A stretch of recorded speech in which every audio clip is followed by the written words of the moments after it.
एक बार गौतम बुद्ध और उनका शिष्य आनंद प्रवचन के लिए एक गांव को जा रहे थे। रास्ते में चलते चलते आनंद को प्यास लगी। गौतम बुद्ध से आज्ञा लेकर वह पानी की तलाश करता हुआ गांव के एक कुएं के पास पहुंचा। वहां एक युवती कुएं से पानी भर रही थी। आनंद ने उस युवती से कहा, क्या आप मुझे पानी पिला देंगी? मुझे प्यास लगी है। पहले तो उस युवती ने पानी पिलाने के लिए सकारात्मक सिर हिलाया, परंतु जैसे ही वह पानी भरकर पीछे मुड़ी तो उसने देखा कि ये तो बौद्ध भिक्षु है।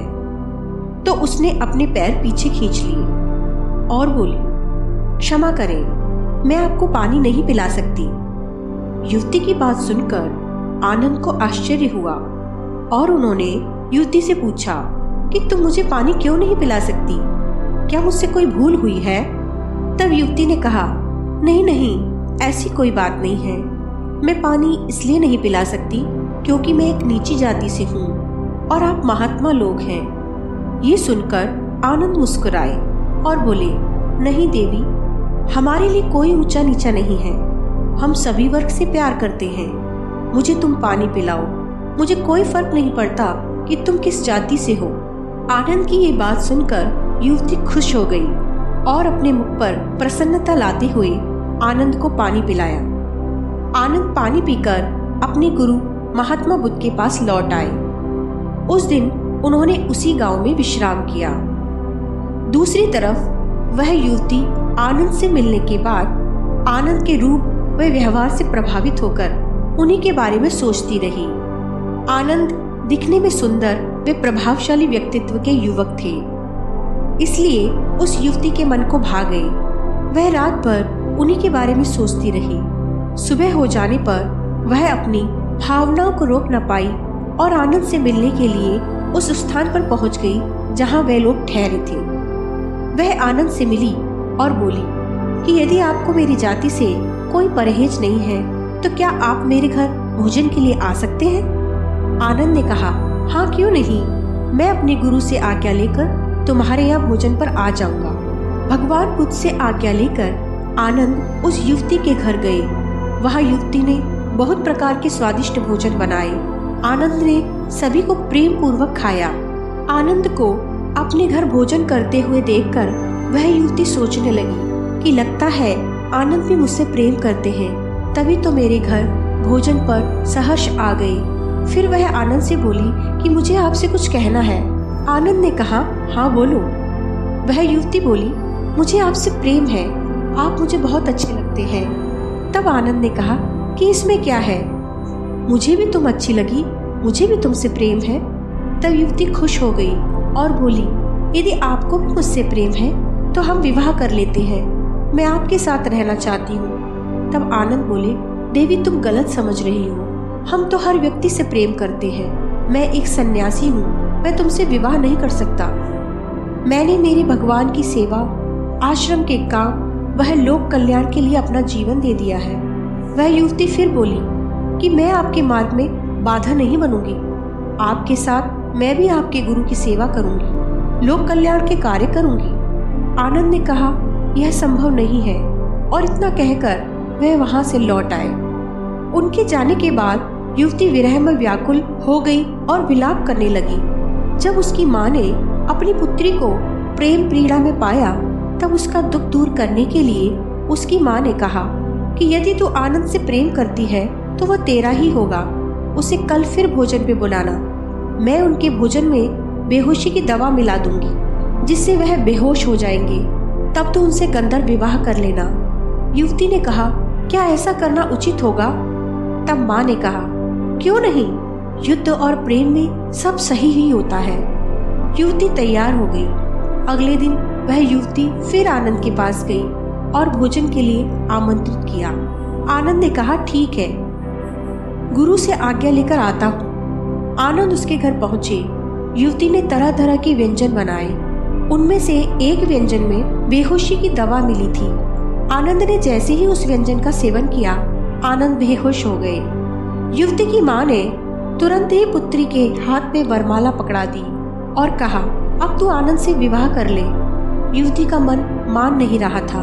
वह तर्क वितर्क करने लगी और बोली, माँ ये गलत हो रहा है, मुझे ऐसा नहीं करना चाहिए। उसकी माँ ने कहा, और किसी भी तरह से तू आनंद को प्राप्त नहीं कर सकती है क्योंकि वह एक सन्यासी है। तभी आनंद की बेहोशी टूट गई। उन्होंने युवती को वरमाला लेकर पाया तो वह सब समझ गए और तुरंत ही वहां से चले आए।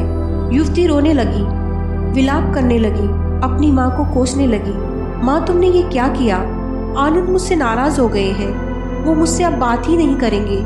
मुझे पानी पीना तो दूर, वो मेरा मुंह भी नहीं देखेंगे। मैंने उनके साथ गलत किया, मुझे उनसे क्षमा मांगनी चाहिए। वे पाप भाव से ग्रसित हो गई। पूरी रात रोती रही, सोचती रही कि मुझे ऐसा नहीं करना चाहिए था, मुझसे ऐसा कैसे हो गया। अगली सुबह वह महात्मा बुद्ध के पास गई और बोली, हे भगवान, मुझसे पाप हुआ है, मुझे जो ये सजा देना चाहे आप दे दीजिए।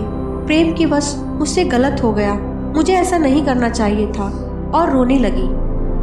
तब महात्मा बुद्ध बोले, तुमने पाप नहीं किया है, तुमने तो प्रेम किया है। युवती बोली, लेकिन आनंद तो मुझसे प्रेम नहीं करते, मैंने गलत तरीके से उन्हें प्राप्त करना चाहा, अब तो वो मुझसे घृणा करते होंगे। बुद्ध बोले, आनंद तुमसे घृणा नहीं करता, वह किसी से घृणा नहीं करता, वह तो सिर्फ प्रेम करता है, वह तुमसे भी प्रेम ही करता है। तुमने प्रेम के सच्चे भाव को समझा ही कहाँ है। प्रेम तो वो है जो त्याग सिखाए, प्रेम तो वह है जो त्याग सिखाए, करुणा लाए, आनंद और शांति लेकर आए, वही सच्चा और वास्तविक प्रेम है।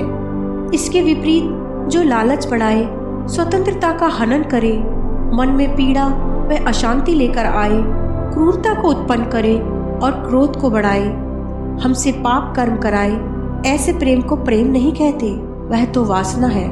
आनंद में अभी भी शांति है, वह आज भी आनंदित है। जितना आनंदित वह तुमसे मिलने से पहले था, वह उतना ही आनंदित आज भी है। वह पहले तुमसे जितना प्रेम करता था, वह आज भी तुमसे उतना ही प्रेम करता है। उसके मन में कोई पीड़ा नहीं है, वह किसी पाप भाव से ग्रसित नहीं है, उसका प्रेम वास्तविक है। इसके विपरीत तुम अपने आप को देखो, जिसे तुम प्रेम कहती हो, वह क्या वास्तव में प्रेम है? क्या तुम आनंदित हो? क्या तुम्हारे मन में शांति है? क्या तुम्हारे प्रेम ने तुमसे गलत कार्य नहीं कराया? पहले तुम कितनी खुश थी, पर अब तुम्हारी सारी खुशियां छिन गई हैं।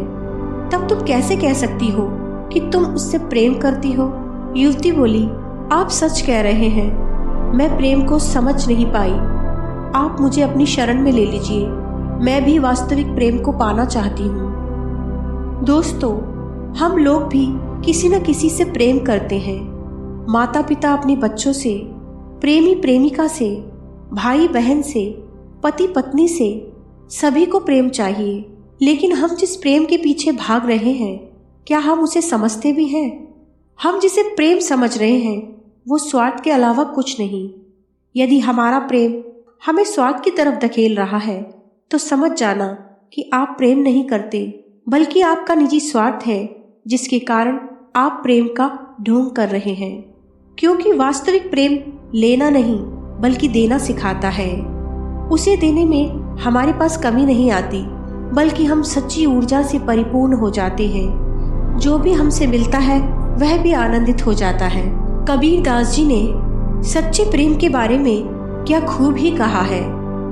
प्रीत पुरानी न होत है, जो उत्तम से लाग।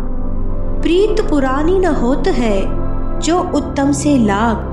100 बरसा जल में रहे, पाथर छोड़े न आग। अर्थात ऐसा प्रेम कभी पुराना नहीं होता जो उत्तम व्यक्ति से किया गया हो, जो अच्छी प्रकार से किया गया हो, जो वास्तविक हो, जो ईश्वर से किया गया हो। चाहे कितना भी समय क्यों ना बीत जाए, वह कभी समाप्त नहीं होता। जिस प्रकार 100 वर्षों तक वर्षा के जल में भीग जाने पर भी पत्थर के अंदर की आग कभी शांत नहीं होती, ऐसा ही यह प्रेम भी कभी शांत नहीं होता। यदि आपको ये कहानी अच्छी लगी हो तो लाइक करें, सब्सक्राइब करें। धन्यवाद।